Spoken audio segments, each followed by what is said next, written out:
Hello and welcome to another standard spotlight video with me here at MTGCardmarket.com. Today I'm going to bring you a sweet take on the green-black sacrifice archetype that I have been toying around with lately, and as we figured out together, the regular green-black version is just a little too underpowered to keep up with the power level in the format of the rest of the decks.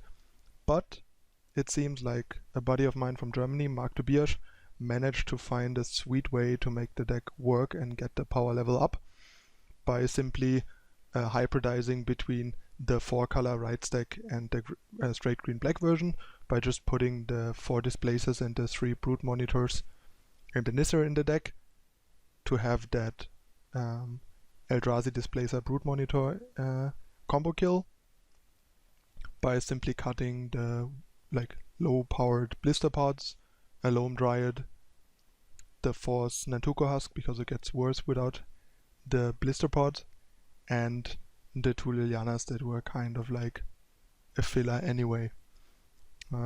Let's take a look at the deck before we jump into a couple of matches to see how it does. First of all, Marc Tobiasch finished 4th or in the top 4 of the German World Magic Cup qualifier. That's where I got the decklist from, and it immediately caught my eye, given that I was thinking that some kind of deck like that could be doing well in the current format, and he seems to have found a way to make it work. So yeah, we basically have the same shell as the deck that I've been talking about and playing with the last couple of weeks a few times, except the changes that I mentioned, and we kind of lose the Hissing Quagmire for Evolving Wilds to get enough white in the deck and basically replace 4 Swarms with 4 Caves of Coilers to have enough colorless and enough white. And yeah, basically also cut one of the green and black lands for planes to fetch for the Evolving Wilds. And other than that, the mana base is basically the same as before. Okay, he got, as 8th card, he got a Nissa in there just for good measure. It helps you hit your land drops to get to Brute Monitor, which makes some sense. And it's a nice thing to flicker with Displacer for value, and is a nice value card in grindy games in a good company hit. But I'm not sure if it's needed. For example, I could see simply running a Force Loam Dryad in there to speed up the deck a bit, which also helps with getting out Brute Monitor, for example. Granted, it's less powerful, but it makes your ride better and gives you some more speed in the early game, I guess. But yeah, maybe the Nissa is just needed for the post-board games and for the value it generates, basically, and to make your company hits a little stronger. So I didn't want to change anything since I know Marc is a really smart guy and he did pretty well with the list. So yeah, I left it as is for now, but Nissa is the only card that seems a bit while powerful, a bit random, and I could see being replaced with something else if needed, but it might as well just be the best choice for the slot. And the sideboard went even further in the Eldrazi direction than I did with my deck, which has the downside of making company a lot worse and might mean that we have to take out companies post-board, or have a weaker company, I think, given that we usually bring those in against controlling grindy decks.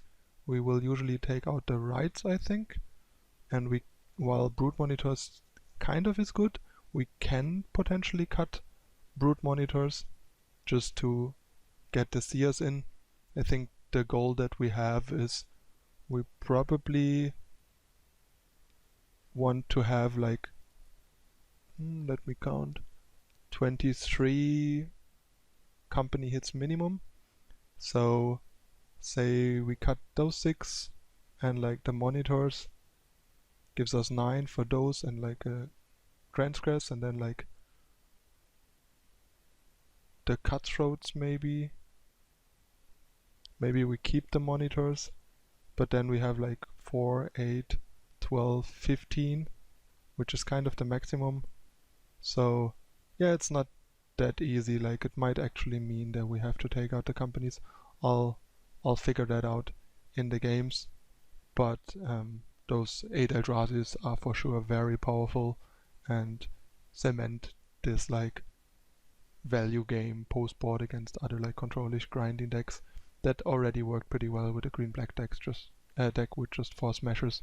Remember, we mostly lost against like very aggressive decks that overwhelmed us too quickly and were really doing really well against like slower control-ish decks by just grinding them out. And I will try to find a way to justify keeping company in post-sideboard even with the Eldrazi's, just because the card's so powerful. And yeah, the rest just a couple removal. I think the split is like 2 outs for Kalitas and the like, and 2 outs for Eldrazi Displacer, because Displacer from like banned company decks, be it banned humans or regular banned company, can be really hard to beat together with a Reflector Mage if you don't have a removal. So there's the split. I had Grasp of Darkness, but I think in this 3-colored version with only like 3 Dryads, Grasp might be a bit too ambitious, although Grasp deals with Kalitas and Displacer at the same time, and only 2 removal for Kalitas can be a bit problematic. But that's another thing to find out. Not sure if one more non-colored source makes the difference between being able to support Grasp and not supporting Grasp, especially because I think we basically didn't lose a black source for the planes anyway. So yeah, might very well be that the deck can afford to run Grasp. Although Evolving Wild certainly is a lot worse than Hissing Quagmire if you have to fetch a forest or plains with it. So maybe Contortion is just a more reasonable choice here, even with Ride and Loam Dryad, especially since both often can come out in matchups where there's Kalitas. Okay, I really like what he has done with the deck. Deck looks very sleek, very smooth, well built, streamlined version, and it also served him pretty well in the tournament. So see you for the matches in a moment.